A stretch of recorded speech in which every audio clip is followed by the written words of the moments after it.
Hey everyone, and welcome back to Joey's Retro Handhelds. I'm Joey, and today we're going to be talking about the MSI Claw 8AI, which is this big beast right here. I don't plan on this being a long video, which should probably tell you a lot, and I don't plan on this being a review, which should also probably tell you a lot. Look, the MSI Claw 8AI is not for me. This video is going to be about why it is not for me. If that's not what you're looking for, if that's not the type of video that you want, then you might as well just click off now. But we're going to talk about what issues it has, why it doesn't work for me, and why I think it's just super expensive and overpriced in today's market. So first up, I had a ton of problems just even trying to buy this from Best Buy. And I'm in Canada, so a bit different than in the US, but apparently the US and other countries had the same issues. There was no idea of a release date. It went up on Best Buy's website. I was lucky enough to pre-order it the day it went up, and then it disappeared from Best Buy's website. Had no idea when it was coming back in stock, had no idea when my order was shipping, and Best Buy had no idea either, because when I talked to them, they're like, we don't know. Okay, great. So MSI, and this was across the board in the US as well as across the sea, all of it. No idea of when the actual release date, when people would get this in their hands. And that's kind of a disaster. The number one thing you should know when you're releasing a product is, when does it come out and do we have stock? The answer to both of those questions was no in this scenario. But anyways, this video for me is coming from the perspective of somebody who has owned so many of these x86 devices over the years: the Steam Deck OLED, the Legion Go, the Asus ROG Ally, and currently my favorite is the ROG Ally X. That is the number one with a bullet handheld x86 device right now, and nothing has come close to it in beating it at all. But this year is going to be the year of the handheld. Before we keep moving on, let's talk about today's video sponsor, PCBWay. PCBWay can help you 3D print awesome things in our hobby. Any STL or design you find on the internet, and you can upload it to PCBWay, have them print it, and ship it. So all of those handheld grips, buttons, and more that you've seen people printing can now be yours. And you can also save a ton of money by not needing a 3D printer. Just print it with PCBWay. Or if you're looking to custom make some electronics, they offer circuit boards, injection molding, and more. Check out PCBWay, link down below. The Claw is releasing at a pretty bad time at the moment. They are the first of the second batches of devices that are coming out like this. We know the Legion Go 2 is coming out. I played with it at CES. It's got an OLED screen, 8.8-inch screen. It's got VRR, 144 hertz refresh rate, all that fun stuff. We know Zotac is coming out with their second zone, and that should be a lot better. I played with that at CES. That is my most anticipated device because I know they're going to make some changes to the battery as well as a few other things. And I know that Asus at some point this year is going to have an ROG Ally 2 or whatever they're going to call it. And given how this is the handheld to beat and how good the ROG Ally X is, you can only imagine what the ROG Ally 2 is going to look like.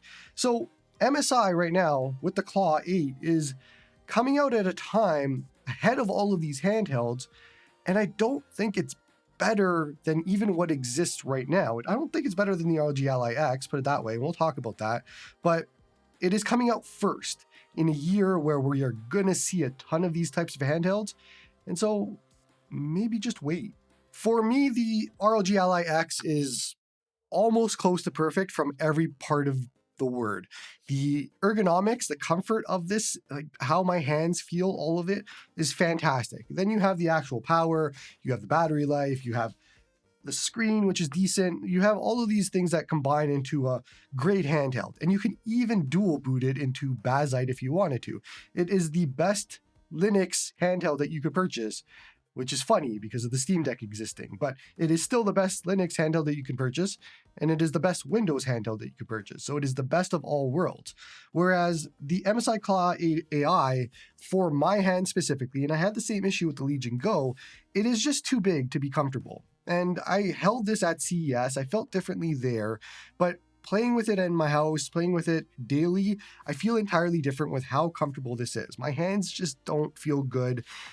The thing is way too big. It isn't as heavy as I expected, but it is still heavier, and I'm just not a fan of it overall from the size perspective, the comfort perspective, the ergonomic perspective, all of it, especially compared to the ROG Ally X. And I wish that was the end of it. I wish I could just say it was just my hands, but it goes further than that with the MSI Claw. The first knock against the MSI Claw really is the price. This thing was $1,300 Canadian. The MSI Claw is $1,100 Canadian. That is $200 more. In US money, it is $800 and $900. There's an extra $100 for this. Now, you might be thinking on your end, looking at the specs between these two, that yeah, the MSI Claw 8 deserves the extra $100. It's got more RAM, it's better processor. You've seen some benchmarks which say that. I'm going to talk about that later. And all that sort of thing that, yeah, you could say, okay, that $100, we can make it up somewhere. But once you actually play with this thing and use it, you start to wonder, why is this the most expensive device instead of cheaper than the ROG Ally X? Because everything to do with the software part of this just completely breaks down. And so that is my actual concern here. It is the Intel Core Ultra 7 258V processor that this is using, as well as MSI's actual software that they're using here. I used the MSI Claw Original last year, and at launch, that was a disastrous launch from all sorts of perspectives, from the actual stock to the software to the performance, all of it. And we are here a year later, and my complaints are still the exact same, despite the fact that Intel has done a great job over the last year in releasing driver updates on a weekly basis. I don't understand how they went 2 steps forward and 1 step back with the software on the MSI Claw. So here's the issue. I know you've seen benchmarks on the Claw, and you've probably seen it do a lot better than the Asus ROG Ally X, the Legion Go, all the other devices. There's all these nice benchmarks, and it's like, here is the FPS of Cyberpunk, here is how Horizon plays, all of it, and it's the number one. And you're like, man, that's awesome. I really want a powerful handheld. But that does not tell the story of actually playing on this device. This is the most consistently inconsistent device that I've actually ever had on an x86 front. When I play this, some days the games run perfectly and it's a dream, and I can see why they want to charge the most out of any other handheld, because they're like, we have the best product, it plays great, all of that. And then I will go and boot up that same game afterwards, and I am rubber banding all over the place. The frame time is all over the place. All sorts of things are going wrong. And I had a hell of a time in the last 2 weeks of me owning this, of just playing the game of, is my game going to play normally or is it not going to? And I would go through all of the TDP options. I would go through all of the setting options, and I would see my car just go forward and back, forward and back. I would see in Days Gone, my character go forward and back. And I'm like, what in the world is absolutely going on here? And I could not figure it out. I had a hell of a time trying to actually capture, because of course the one time where I'm recording the video, it doesn't want to do it, but throughout my entire week and 2 weeks of playing this, it does it consistently. At first, I thought it was just internet issues, even though Days Gone isn't really using the internet, but I thought it was something to do with that. And then I figured it out that I was playing other different games that were not connected to the internet, and it was still happening. And then I was changing my TDP from a 30 watt, specific 30 watt, to a 17 watt, to that AI scenario that they're using, and it kept happening no matter what I did. And then I would turn on the device a little bit later and it would never happen again. And so I'm going through all of this issues throughout my time playing this. And the only thing in the back of my mind was, I could just be playing my ROG Ally X that just works. Now you might be thinking that this is just an issue with yours. It's a problem with your unit. And I thought so too. And then I went through social media to see if anybody had these same issues. And I came across post after post after post on different sites of, yeah, I have this issue. Yeah, I'm having these problems. Yeah, I'm having that. And I can only point to the fact that there's probably not a lot of these out there, that more haven't been found, but there are a number of people that are having the same problems and they're seeing the same issues. So it is not an issue with my specific device. Now it's funny because some of the solutions that they came up with was installing third-party software to manage the TDP instead of MSI software, which is another sticking point. But we had some users that are installing GPD's motion assistant software or Handheld Companion or other options. And I'm just sitting there laughing because you're relying on GPD software to fix MSI software. And I'm sitting there as a normal user that just bought this off the shelf, trying to understand why this device will not work as good as a device that's been out for a year now. Reminder again, this is the most expensive handheld that you could purchase right off the shelf at Best Buy. So with that comes a certain responsibility to make sure that your device actually works. But all the other problems with the MSI software is my other issues. I played with the AI scenario TDP software, which I remember liking on the original Claw. And basically what this does is it adjusts the TDP to match what you're playing. So it gives you just enough TDP so that you're having a good time while playing.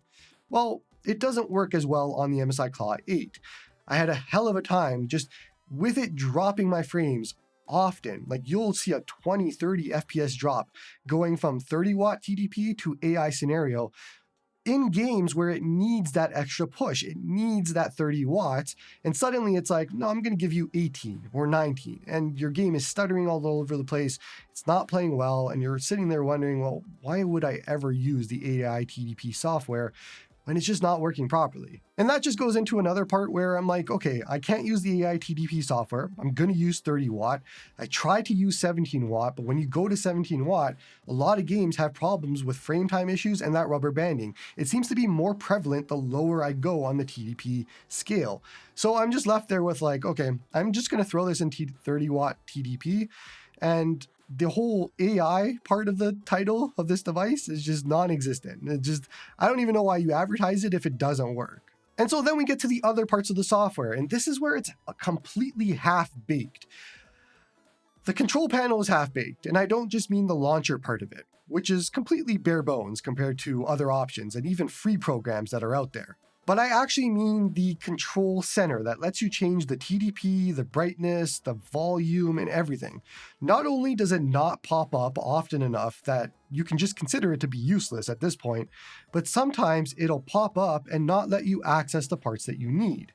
It won't load, or it'll load and then disappear, or it'll disappear, and in a lot of scenarios, you're just left playing a game of, is this going to show up, or is it not going to work, or what's going on here? It became a game for me. It became fun for me to see, is the control panel going to show up or is it not going to show up? I had more fun playing that game than any other game on this device because I'm just sitting there pushing the button of, all right, is it going to show up today? No. Is it going to show up and then disappear? Yeah. Why is it not working? This is the most expensive device on Best Buy, by the way, $900 US, and the software just doesn't work. So again, this all goes back to this being the most consistently inconsistent device that I have ever laid my hands on, and also the most expensive one. So it ties together in, what am I paying for extra over an ROG Ally X? The Legion Go does not have great software, but it is still better than this, and that is saying something. When you are an MSI Claw, when you are a company of MSI stature and size, and you have to use GPD's motion assistance software to fix your program, there is a problem there. The unfortunate part here is you cannot actually fix this yourself without going to third-party software. You can't put, let's say, Bazzite on here because Bazzite doesn't work on the MSI Claw. So you can't go Linux to fix it if you wanted to. You only have Windows available to you. So there's the added part of the versatility of this device just does not exist. You are stuck with what you have. And I love Windows as much as the next person, which is probably not a lot of people, but I love Windows. It's why I love the ROG Ally X. But being able to dual boot into Bazzite occasionally, whenever you want, is a great feature that a lot of people like. Not having that here to fix the problems with MSI software is just another negative on that part. So look, there is a lot more I could talk about on the MSI Claw. The D-pad is atrocious to me. I don't like it. The comfort, the ergonomics, don't like. The rest of it, the sticks are fine, the buttons are fine, the triggers, the shoulders, all of that. The speakers are fantastic, the screen is fantastic, the battery life is fantastic, but that doesn't solve the other problems. It doesn't solve the software issues. It doesn't solve the gameplay issues. It doesn't solve all of that. And at $900 US or 1,300 Canadian dollars, it's too expensive to beta test for another year. And I feel like I'm doing deja vu over the original Claw launch all over again. But yeah, it's been a year. And if you were beta testing it for the last year, you would expect at this point for things to be better, but it is not at all. I think they'll get there at some point, and I think I said this again last year on the MSI Claw original, but Intel is releasing weekly driver updates. MSI is I don't even know what they're doing, but at least Intel is releasing updates. At some point, I think the frame time issues, all of that will get fixed at some point. Again, it is consistently inconsistent. It happens. Sometimes it doesn't happen. Other times it is frustrating though. And so when you have that scenario of you don't know what kind of claw you're getting whenever you pick it up, that's not a good look. And Intel will probably get there. MSI, I don't know if they will get there. But again, this goes back to this year, there are going to be a swath of handhelds, all x86s. Some of them will have OLED. Some of them will have VRR with OLED. Some of them will have high refresh rates with OLED and VRR. The ROG Ally 2 will have whatever that's going to have, and I'm sure it's going to be better than this. So my point being that maybe $1,300 Canadian, maybe $900 US isn't worth spending right now because this is the first of the bunch and it's not even better than the existing bunch. So maybe just wait. Maybe that's where we're at. And I don't even think I would recommend the ROG Ally X right now without a deep sale, just because of that same fact of we're going to have handhelds coming out pretty soon that are going to be better or likely to be better. So maybe it's just a wait and see, unless you can snag this for a very cheap price, or if you had to buy a handheld today, grab the ROG Ally X. But I can't envision the person that I would recommend the MSI Claw 8 to. I just can't. I don't know who that person is that I could say, hey, you should buy this over other options, because it just doesn't work good enough for me to do that. And that's kind of where I'm at. So now you can see why I did not want to label this a review. I didn't want to be pigeonholed into doing all of those sorts of review things, benchmarks, all of that, because it doesn't work. And the entire time that I was using this, I was like, I could be doing other things. I could be playing on my ROG Ally X. I could be playing on anything else. I don't even want to use this. This doesn't feel good. It's not consistent. It isn't.